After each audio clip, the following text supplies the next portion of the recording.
Tardes.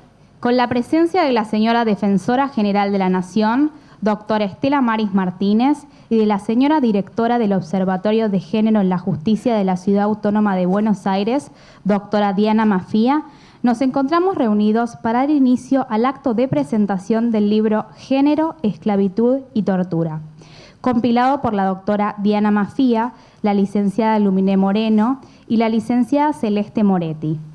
Agradecemos la presencia de magistrados y funcionarios de la Defensoría General de la Nación, del Ministerio Público de la Defensa, del Observatorio de Género, del Consejo de la Magistratura y del Poder Judicial de la Ciudad Autónoma de Buenos Aires, representantes de organismos no gubernamentales vinculados con la temática de género, invitados especiales, señoras y señores.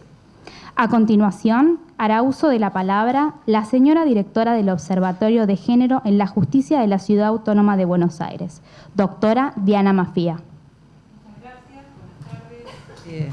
¿Esto hace falta? ¿Sí? Bueno, muchas gracias Estela Maris por varias cosas. Es muy lindo para mí que esta presentación ocurra acá. Hicimos la presentación del libro en la Feria del Libro, como solemos hacer con Gerardo Filippelli, que es el director de la editorial Juzbaires, desde el año pasado. Esa editorial es una editorial nueva, pero que empezó con mucho ímpetu, y habrán visto que además los libros son hermosos, no es solamente el contenido. Tener un criterio estético, belleza editorial cuando se trata de libros jurídicos se agradece doblemente.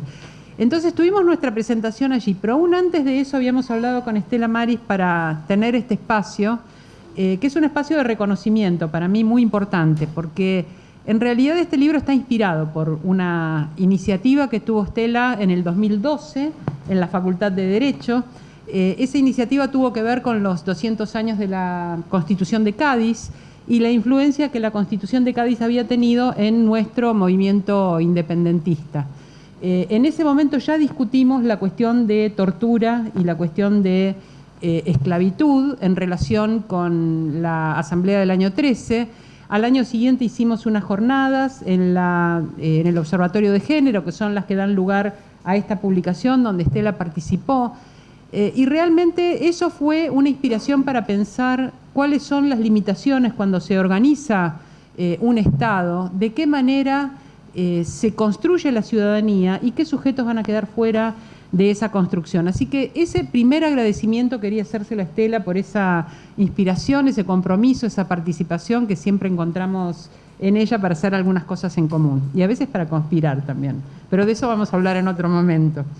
Quiero también, por supuesto, agradecer a mis dos compañeras, a Luminé Moreno y a Celeste Moretti, con quienes hicimos el trabajo de compilación, no solamente del material que resultó de esas jornadas, que en parte son desgrabaciones y que por eso ustedes van a encontrar que hay todavía un lenguaje coloquial en algunos de los textos, sino también el agregado de otros materiales y artículos para formar un discurso que tuviera una coherencia como para poder reflexionar acerca de estos dos conceptos, el concepto de esclavitud y el concepto de tortura.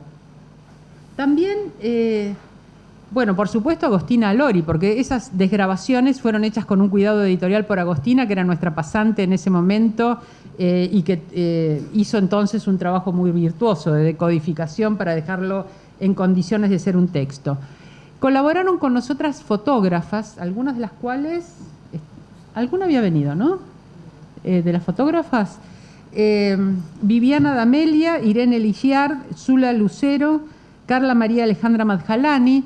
Nos cedieron algunas de las fotos que ustedes van a ver en estos trabajos, que sobre todo son fotos vinculadas con el movimiento de mujeres, porque nos interesaba testimoniar cuáles son las resistencias a estas situaciones de esclavitud y de tortura, situaciones que vemos presentes institucionalmente y con las cuales el Ministerio Público de la Defensa además tiene programas específicos, así que eso seguramente lo voy a dejar para el relato de Estela Maris, pero hay mucha conciencia acerca de lo que pasa con estas situaciones en las cuales se pierde el dominio entre la propia voluntad y la acción, y finalmente las acciones quedan subordinadas a otras voluntades o incluso los sujetos, las mujeres, transformadas en objetos o en mercancías.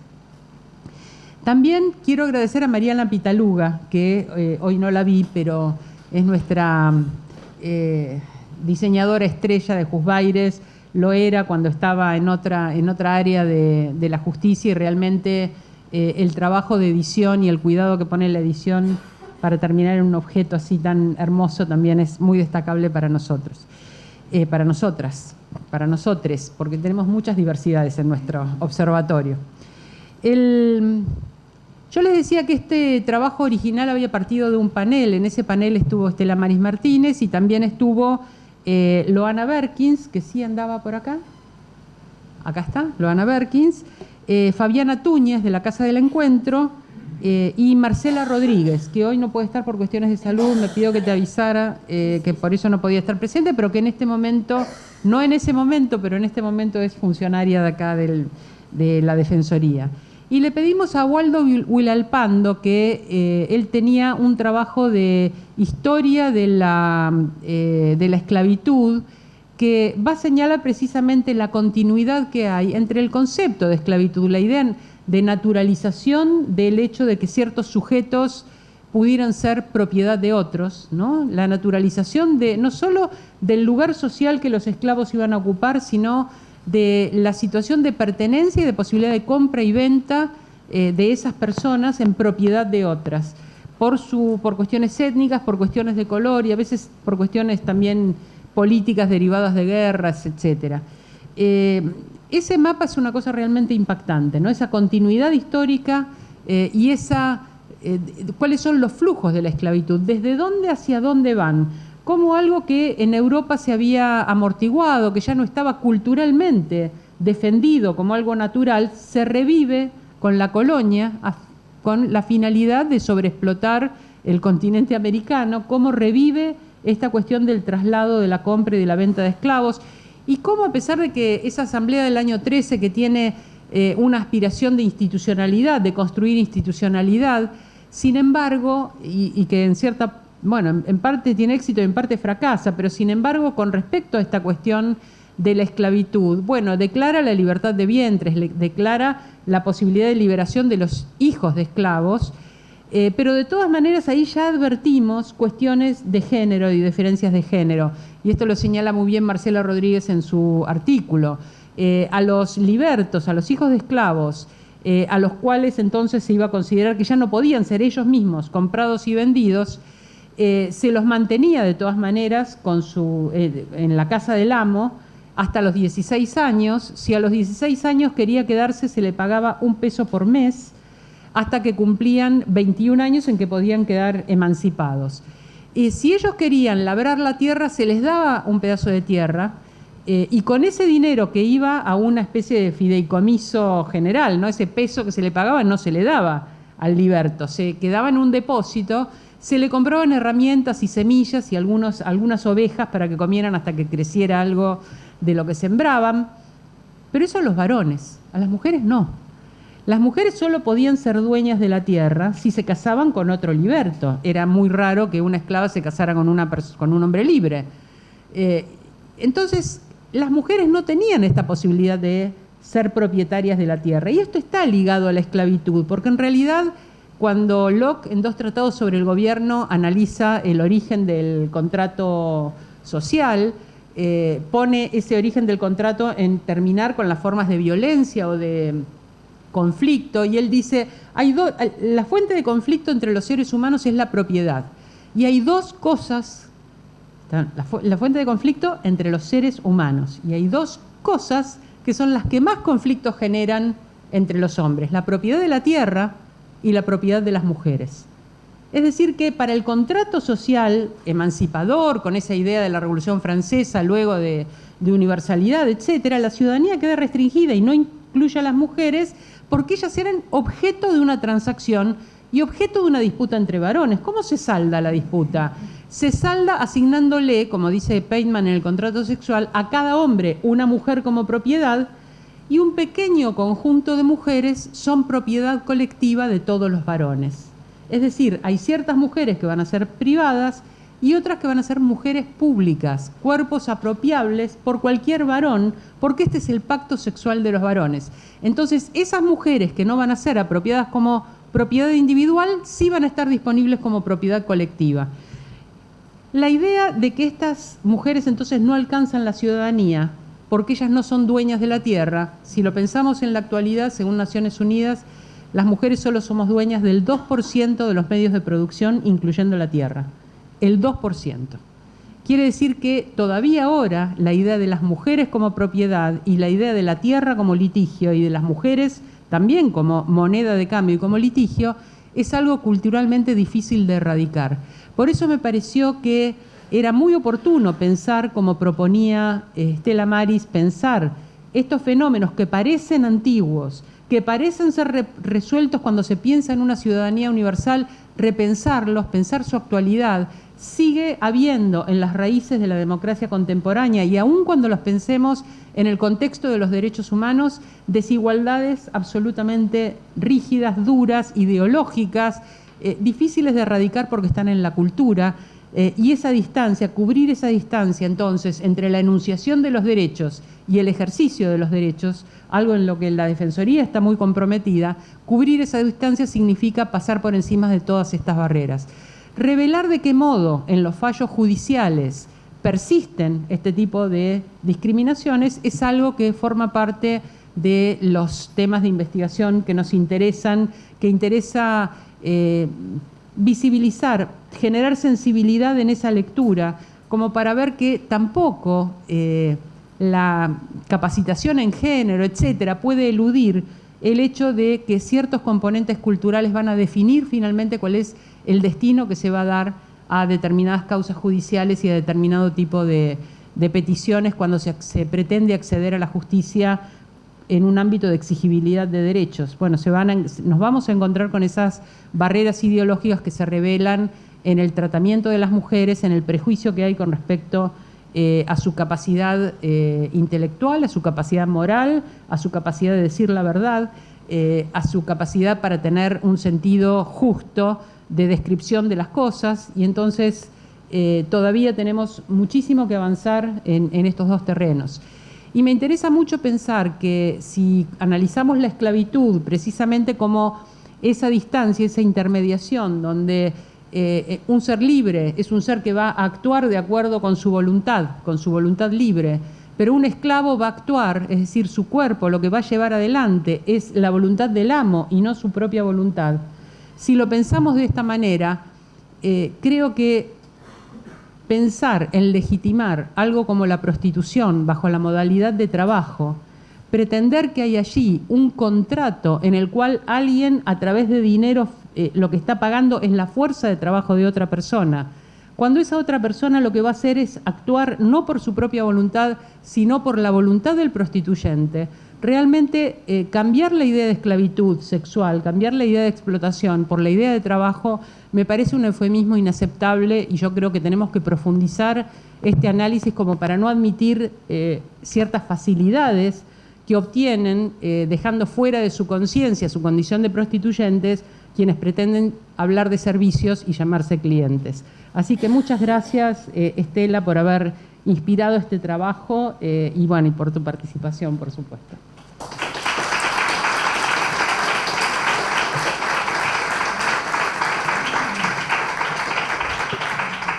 A continuación, escucharemos las palabras de la señora Defensora General de la Nación, doctora Stella Maris Martínez. Bueno, muchísimas gracias a vos, Diana. Con Diana hace muchísimos años que nos conocemos y que venimos luchando por ideales comunes, que hemos trabajado en muchas cosas juntas. Y bueno, ahora estoy realmente muy contenta que que exista primero el Observatorio de Género en la Justicia, en el ámbito de la Ciudad de Buenos Aires. Me parece muy importante, y bueno, me parece mucho más importante que vos estés y el grupo de tus colaboradoras a cargo de esta tarea que forma parte de aquello que tenemos que tratar de hacer y de continuar y de insistir, que es la toma de conciencia del Poder Judicial. Yo voy a hablar brevemente del libro y luego también voy a hablar brevemente de lo que hace la Defensoría y de lo muchísimo que todavía falta para alcanzar un nivel de respuesta a derechos eficiente, desde la justicia y desde la comunidad. Efectivamente, tal y como contó Diana, todos ustedes lo saben, la Defensoría General decidió conmemorar los 200 años de la Asamblea del año 13, precisamente lanzando una campaña contra la tortura, con la idea de que la tortura todavía subsiste.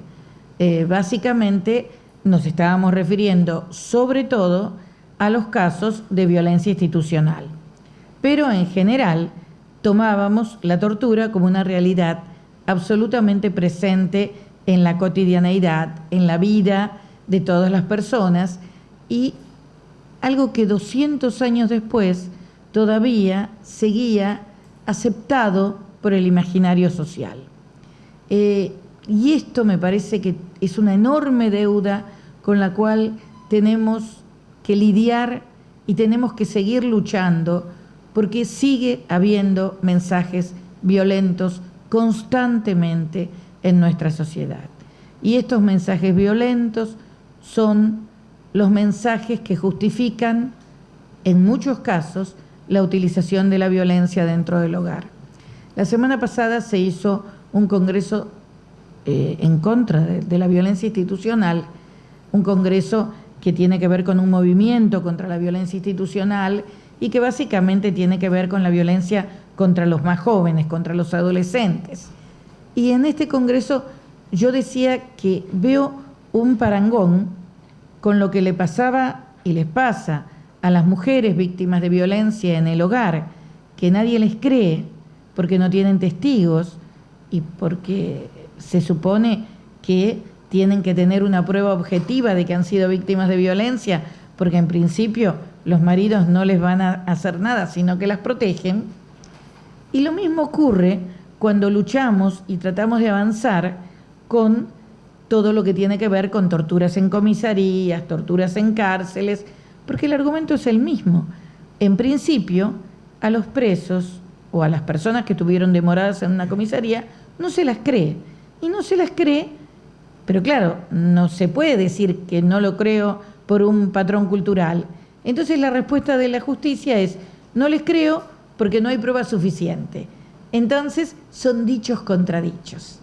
Esta famosa frase que ha llevado a sobreseer tantos casos de apremios, tantos casos de tortura y tantos casos de violencia también intrafamiliar. Es decir, violencia en el hogar. Y el reclamo que hacen las mujeres y que tienen que hacer todos al Estado, a un Estado que nos tiene que proteger.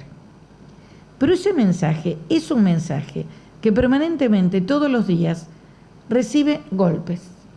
Si uno se sienta a mirar la televisión y mira horas la televisión con espíritu crítico, va a quedar profundamente deprimida.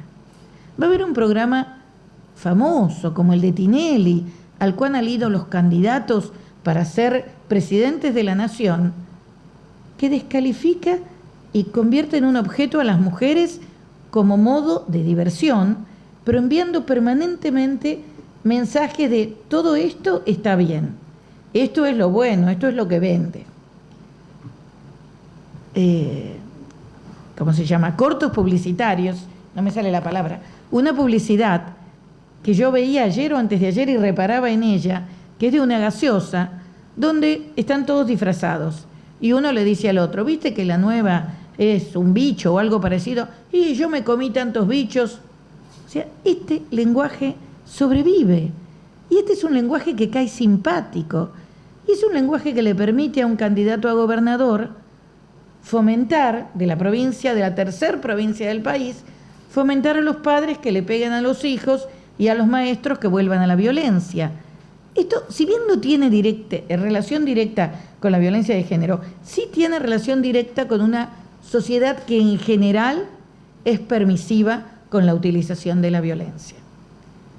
Cuando nos referimos concretamente al tema de las mujeres, yo estoy muy preocupada, porque no solo los últimos hechos de violencia, que ahora vamos a entrar en la misma discusión que se produjo en España. ¿Hay más casos de violencia de género o lo que pasa es que ahora se han visibilizado y aparecen en todos los diarios? A mí me parece que esta es una discusión perversa, porque el problema no es si efectivamente hay más o lo que pasa que los que hay ahora se llaman con su nombre y se muestran más. Pero sí que hay, y que hay casos muy graves. Fíjense que en muy poco tiempo tuvimos el caso del señor que mató a la maestra en un jardín de infantes delante de los niños del jardín de infantes. El caso del señor que mató a una ex amiga, compañera, en un lugar público lleno de gente, donde no había ningún tipo, para la señora, de temor, pero sin embargo ocurrió y la señora no estuvo protegida y murió acuchillada. El joven de 16 años que mata a su novia y la entierra en el patio de su casa, aparentemente con la complicidad de sus familiares. O sea, violencia muy fuerte y violencia que aparentemente todavía no estamos trabajando con la suficientemente fuerza como para erradicar. Acá yo creo que hay grandes deudas. Me parece que pese a que se aprobó la Ley de Protección Integral de la Mujer, mucho de esa ley no se puso en práctica. Todo lo que es el trabajo de campañas, de concientización, de control de lo que se emite por la televisión, no se puso en práctica. O se puso en práctica de manera sumamente ligera. Entonces el mensaje sigue estando sin ningún tipo de límite, sin ningún tipo de control, sin ningún tipo de supervisión. Tampoco se le está exigiendo a los jueces que asuman el rol que deben asumir. A mí me parece que ya hemos llegado a un extremo en el cual Raquel se va a reír cuando me escuche, porque nosotros todavía estamos en que no se puede hablar muy feo de los jueces cuando hacemos investigación. Y yo creo que no solo hay que hablar muy feo, yo creo que en muchos casos hay que empezar a denunciarlos. Yo creo que cuando hay un caso concreto, donde evidentemente el resultado fue producto de una inadecuada reacción judicial, cuando los medios existen para que esa reacción se produzca, ahí no hay que decir que esto fue producto de la fatalidad. Esto fue producto de la ineficiencia del Estado. A mí qué me importa que la señora que estaba en un jardín de infantes tuviera en su cartera el botón antipánico. Si había informes que decían que el señor era muy peligroso, que tenía un alto nivel de agresividad, no bastaba el botón antipánico, porque la señora no llegó a poder agarrar la cartera y apretar el botón antipánico. Más allá que si hubiera llegado a agarrar la cartera y apretar el botón antipánico, como ustedes comprenderán, la policía, porque eso hasta también integra un patrón absolutamente antiguo. La señora está dentro de su casa y el agresor va a tocar el timbre. Nadie piensa que la señora sale a trabajar. Todos se imaginan que la señora se queda en la casa y entonces cuando ve que merodea su marido o su pareja que la va a agredir, entonces puede apretar el botón antipánico. Pero normalmente la mujer que sale, que va a estudiar, que va a trabajar, no tiene ni tiempo de tocar el botón antipánico. O sea, este tipo de cosas hablan de una debilidad estructural en la reacción frente al problema. Y aún hoy, después de los 20 años en que se viene trabajando sobre este tema, después de todos los avances que se supone que se han hecho, una falta de crédito al peligro que corren las mujeres. Todavía la policía no cree que una mujer puede ser asesinada por su pareja o por su marido.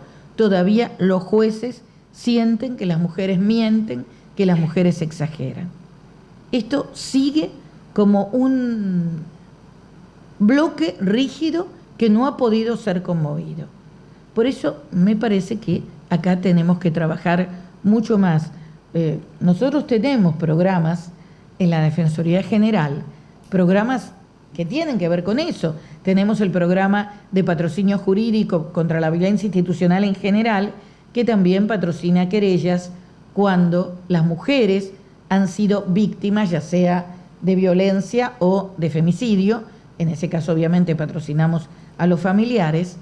También tenemos el programa que maneja la gente de Raquel, por la cual el patrocinio para las mujeres que dice la ley de protección integral, el patrocinio civil para que tengan protección, tenemos un equipo de abogadas que les otorga ese patrocinio, no solo para asesorarlas, sino para patrocinarlas todo a lo largo de la causa civil que deba seguir para poder establecer restricción de acercamiento, todo tipo de las medidas que sean necesarias. Pero eso está solo en la ciudad de Buenos Aires. Porque nosotros en el interior, obviamente, somos federales, entonces no está en nuestro ámbito. ¿Y qué pasa? En el interior no hay ningún tipo de programa. Simplemente esto no existe. Pero el Estado lo ha garantizado a través de una ley. Y pasa lo que pasa siempre, con muchos otros temas en nuestro país. Tenemos leyes muy lindas, leyes muy de avanzada, pero luego lo que viene atrás no existe. El tema de la violencia doméstica no lo van a solucionar solo los jueces. Yo, desde mi ámbito, exijo que los jueces actúen de otra manera, pero falta todo lo demás. Falta un andamiaje, falta que la mujer se pueda ir de la casa y pueda tener un lugar digno donde alojarse, falta que se le puedan dar subsidios para que pueda trabajar, falta que realmente pueda hacerse cargo de sus hijos. Y todo eso está hecho como reacciones puntuales en casos individuales, pero no como una política firme y sostenida. En este esquema, claro, ustedes dirán, pero claro, ¿y este libro para qué sirve? Y este libro sirve, este libro que coincido y felicito porque es una maravilla, es un libro muy bonito y es agradable acceder a cosas muy duras, como dice el libro, pero en un ejemplar, en un volumen tan agradable, tan lindo, y felicito yo también que hayan podido hacer una cosa así, pero nos enfrenta con una serie de situaciones que describen, o diríamos, no describen, llaman a las cosas por su nombre, que le dicen que lo que vive una mujer víctima de violencia de género en su casa es ni más ni menos equiparable al delito de tortura, que es una tortura, que no lo tenemos que llamar de otra manera. Claro, no es una tortura porque la tortura está limitada a los agentes del Estado, pero es una pérdida absoluta y gradual de todas sus condiciones para perfeccionarse como ser humano y para degradarse hasta convertirse finalmente en alguien que ni siquiera se puede defender. Lo mismo ocurre con la esclavitud. Yo coincido con Diana, que si bien se está haciendo mucho en temas de género, en temas de trata, todavía falta mucho y las complicidades se consienten y los jueces se ven ante los casos de trata, pero a la víctima de trata, primero que muchas veces, como ustedes saben, una víctima de trata luego ha sido reconvertida por la misma organización en una coautora y se la toma como coautora, pero no se la reivindica como víctima. Y aun cuando se la rescate solo como víctima, no se le dan los medios para poder salir adelante. Claro que está muy bien que se castigue y que se condene a los autores del delito de trata, pero también hay que hacer un trabajo fuerte de reivindicación de las víctimas, hay que conseguirles trabajo, hay que permitirles, según el caso, que puedan accionar legalmente, que puedan estar presentes en los juicios, que puedan luchar, que se puedan empoderar y puedan luchar y declarar todo lo que les ha pasado y puedan asumir su condición de víctimas. Muchas veces las mujeres que dicen que tiene que ser un trabajo, que tienen que considerarse, lo que están haciendo es demostrando una incapacidad de asumirse como víctimas, porque hace tanto tiempo que son víctimas que perder el andamiaje de creer que lo hacen por su propia voluntad, quizás a esta altura, y seguro sin un adecuado acompañamiento, no lo resisten. Más allá de que cuentan con una postura social, y así como la postura general desprecia a las mujeres que son víctimas de violencia de género, tampoco es contenedora con las mujeres que ejercen la prostitución. Por eso la postura es, y bueno, si lo hacen es porque quieren, porque ganan plata, o con las mujeres víctimas de género, bueno, pero el marido es bueno, el marido trabaja, mantiene a la familia. Este tipo de mensajes al día de hoy se siguen escuchando. Todavía hay familiares que recomiendan a las víctimas de género que no se separe, que piense lo que hace, que el marido le pegará a ellos, le pegará a los hijos, pero que es un buen hombre, que se viene nervioso del trabajo porque trabaja y te mantiene. Entonces, esto pasa todavía y todavía tenemos un imaginario colectivo que sigue sosteniendo este tipo de situaciones. Por eso hay que seguir repitiendo, hay que seguir trabajando, hay que usar este tipo de impactos, decir, ojo, asocien, vean que la base que permite la tortura es la misma, vean que no es casual que sea utilizada la violación como un medio de tortura. Ahora recién están abriéndose los juicios de lesa humanidad y las mujeres recién ahora se animan a contar, no todas, que fueron torturadas mediante el abuso sexual. Y hace muy poquito leía en el diario que un hombre se animó a contar, y es el primero, que había sido víctima de abuso sexual y que la tortura había sido esa. O sea, cuánta cosa oscura, cuánta cosa compleja se está manejando detrás de todo esto y cuánto falta hablar y cuánto falta limpiar en nuestra sociedad, airear, oxigenar. El otro día leía también en un periódico cómo una joven de 14 años, una joven judía, había sido atrozmente violada una vez y otra vez y otra vez como modo de tortura. Y esto pasó en nuestro país hace 30 años, en la época de la dictadura militar. Parecería ser que después de eso, ya ahora hemos llegado a un nivel de sociedad que estas cosas no se permiten, que no pasan. Y es mentira que no pasan. Yo estoy segura que en las comisarías, en muchas comisarías, cuando una mujer cae detenida, se usa la violencia sexual como medio de tortura, o por lo menos la amenaza sistemática como medio de tortura. Y también estoy segura, no, esto lo sabe todo el mundo, muchísimas veces la policía utiliza la violencia sexual como una especie de canon que le cobra a las mujeres que ejercen la prostitución cuando son detenidas, incluso cuando son detenidas en razzias que se supone que son para erradicar la trata. Pero no solo esto, nosotros somos querellantes, nuestro programa es querellante de un episodio que ocurrió en la ciudad de Buenos Aires hace 4 o 5 años, donde la policía federal de la ciudad de Buenos Aires montó una red de trata, de prostitución, con 2 jóvenes adolescentes. Pero esto pasó acá y pasó hace 5 años, y policía que venía a estudiar a la escuela de oficiales o de suboficiales de la policía, le era ofrecido y pagaba para estas 2 jóvenes, que eran jóvenes que se supone que la policía las tenía que proteger. Y en este ámbito, un fiscal, un magistrado fiscal, dijo que bueno, que estábamos confundiendo las cosas, que esto no era un delito, que lo que pasaba era un problema social, que las jóvenes realizaban este ejercicio de la prostitución para sobrevivir porque eran muy pobres y que los policías lo único que hacían era intervenir, pero lógicamente subsanando una necesidad masculina, pero les pagaban.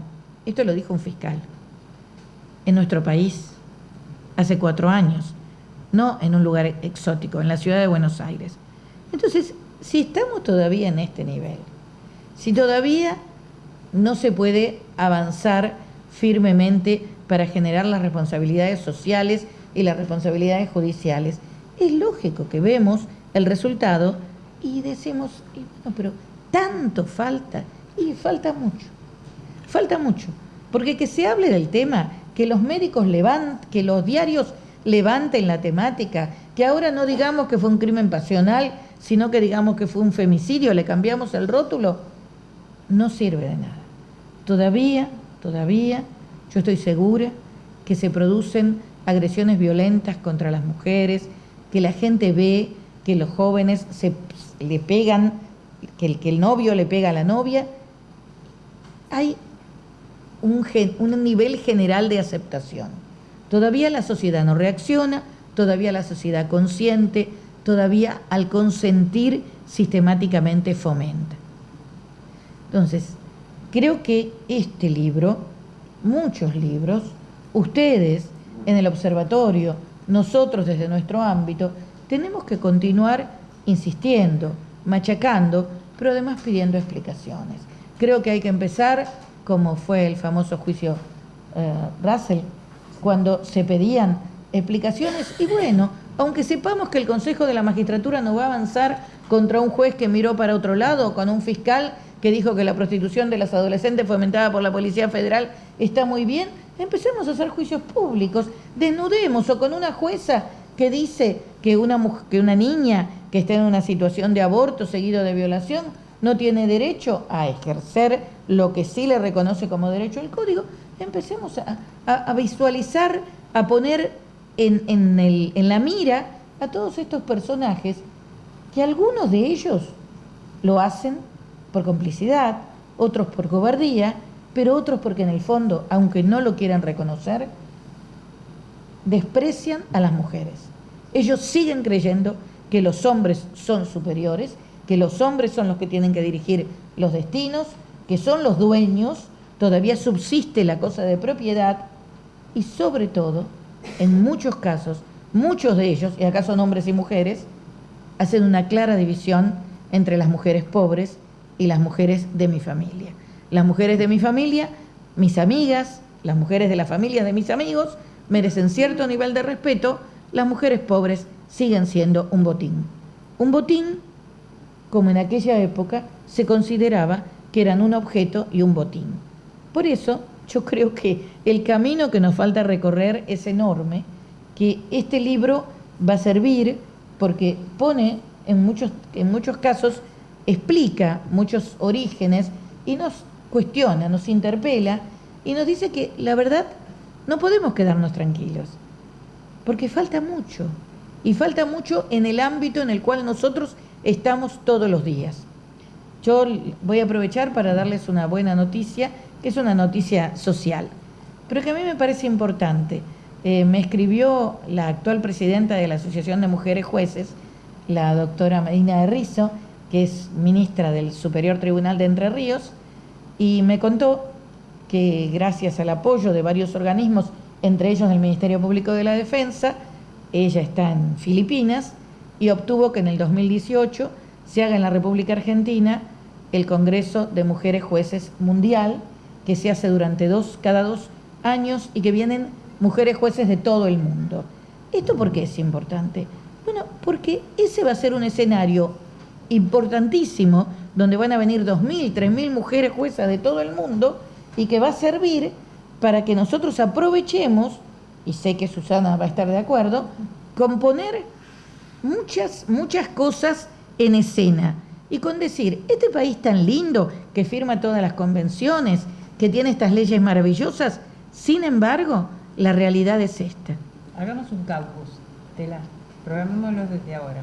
Bueno, ¿cómo no? Le hacemos un juicio a quienes no cumplen con su función. Me parece fantástico y además se puede llegar a hacer, creo que hay que empezar antes, pero además se puede llegar a hacer en este ambiente que va a tener una potencia de réplica mundial. Y que por supuesto nos vamos a encontrar con mujeres, con compañeras que van a contar una situación mucho más dramática que la nuestra, pero tampoco nuestro nivel cultural, nuestro nivel de evolución debería no admitir que pasen las cosas que pasan. Por eso, muchas gracias, Diana, muchas gracias a todos ustedes, y la verdad que estos encuentros nos hacen bien, porque tenemos que darnos cuenta, tenemos que unirnos y tenemos que darnos cuenta que hay todavía mucho camino con recorrer, pero ahí sí, si no lo hacemos todos, no lo vamos a poder hacer, porque este no puede ser un esfuerzo individual, tiene que ser un caminar conjunto, si no es demasiado complicado y sobre todo demasiado desgastante para que lo pueda hacer nadie solo.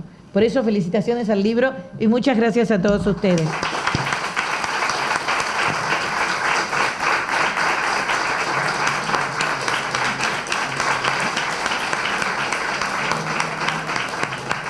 Agradecemos la presencia de todos ustedes y los invitamos a acercarse a la mesa de la editorial Jusbaires, donde se ofrece la obra al precio de costo de 50 pesos. Muchas gracias.